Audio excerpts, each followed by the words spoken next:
Hello everyone, welcome to Dream tutorial.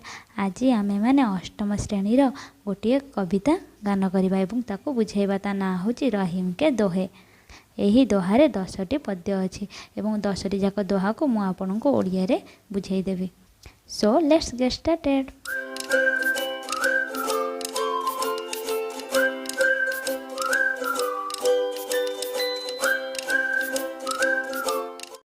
टूटे सुजान मनाइए जो टूटे सो बार, रहीमन फिर फिर पोइए टूटे मुक्ता हार।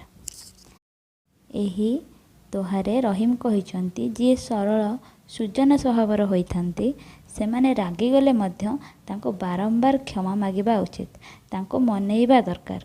उदाहरण स्वरूप जेपरि निजर जदि मुक्तार माळटीए बारंबार छिंडी जाउछि आमे ताकू न फिंगी दे बारंबार गुंती थांती। एहीपरि भावरे जदि जने सुजन लोक भल स्वभावर लोक रागी जाइचंती तांको मध्य मनेइकी निजर करिबा उचित। रहीमन धागा प्रेम का मत तो रहूं चटकाए, टूटे से फिर ना जुड़े जुरे गांठ पर जाए।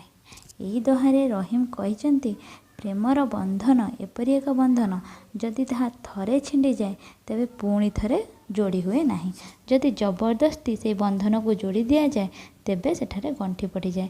कारण सूताटी जेतेबेले थरे छिंडी जाए ताको आमे जेतेबेले जोड़िबा को चेष्टा करंती सेतिरे गंठी पड़ जाए। सेही भली प्रेमर बंधन मध्य होइथाय।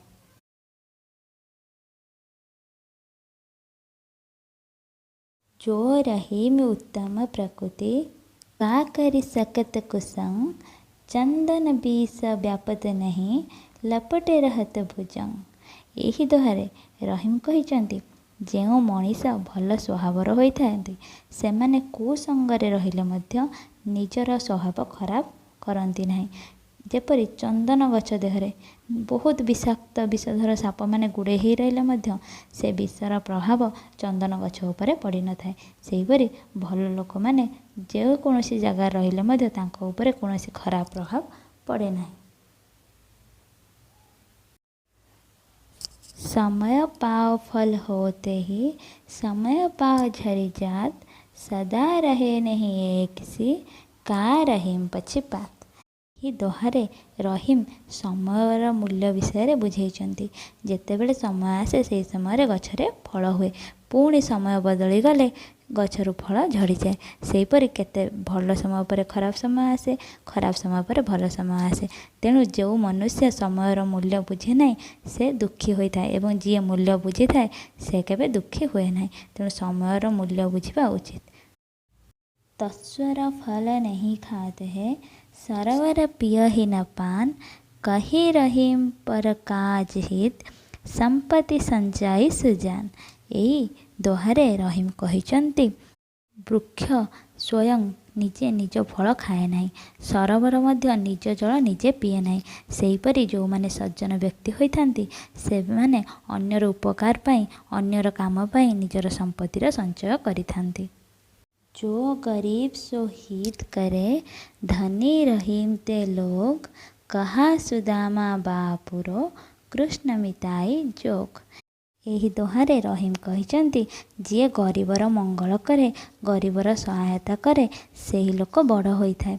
जेपरि भगवान श्रीकृष्ण मध्य गरीब बंधु सुदामार साहाय्य करथिले, बहुत गरीब लोकंको साहाय्य करुथिले। सुदामा कहंती कृष्णଙ୍କ सह बंधुता तांको पई एक साधना और सेथिपई तांको दुई जनक बंधुता सब बेले पई स्वर्णाक्षर लिपिबद्ध होई रहिछि। तेणु गरीब को साहाय्य करुथुवा लोक ही बड़ लोक होइथाय। बड़े बड़ाई ना करे बड़े ना बोले बोल, रहीमन हीरा कब कहे लाख टंका मेरा मोल। रहीम यही दोहारे कहिचंती जे जो माने सतरे बड़ होइथांती सेमाने निजको बड़ बोली कहंती नाही कि निजको बड़ बोली परिचय दियंती नाही। जेपरि हीरा केबे भी निजर मूल्य लाख टंका बोली कहे नाही, ताको देखिले ही तार मूल्य जଣା पड़े। सेहीपरि बड़ लोक मानंको देखिले ही सेमानंको परिचय मिल जाए। रहीमन गली संकिरी दूजा नहीं ठहराही, आपो आहे तो हरि नहीं हरि तो आपो नाही। ଏହି ଦୋହାରେ ରହିମ କହିଛନ୍ତି ଯେ ମନ ହେଉଛି ଏପରି ଏକ ସଂକୀର୍ଣ୍ଣ ଗଳି, ସେଠାରେ ଜଣେ ହିଁ ରହିପାରିବ, 2 ଜଣ ରହିପାରିବେ ନାହିଁ। ଦ୍ୱିତୀୟ ଜଣଙ୍କ ପାଇଁ କୌଣସି ଜାଗା ନାହିଁ। ଯଦି ମନରେ ଅହଙ୍କାର ଅଛି ତେବେ ସେଠି ପରମାତ୍ମାଙ୍କ ନିବାସ ହୋଇପାରିବ ନାହିଁ। ଯଦି ମନରେ ପରମାତ୍ମା ଅଛନ୍ତି ତେବେ ସେଠାରେ ଅହଙ୍କାରର କୌଣସି ସ୍ଥାନ ନାହିଁ। ରହିମ ने देखी बड़े निको, लघु न दीजिए डारी, जहाँ काम आवे सुई, କାହା करे तले बारी। ରହିମ ଏହି ଦୋହାରେ କହିଛନ୍ତି ଯେ ବଡ଼ ଜିନିଷକୁ ଦେଖି ଛୋଟ ଜିନିଷକୁ ଅନାଦର କରିବା ଉଚିତ ନୁହେଁ।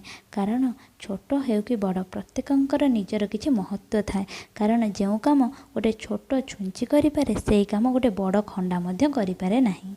ଚାହ ଗଇ ଚିନ୍ତା ମିଟି, ମନୁଆ ବେପରବାହ, ଜିनको କଛୁ ନ ଚାହିଏ वो साहन का साह।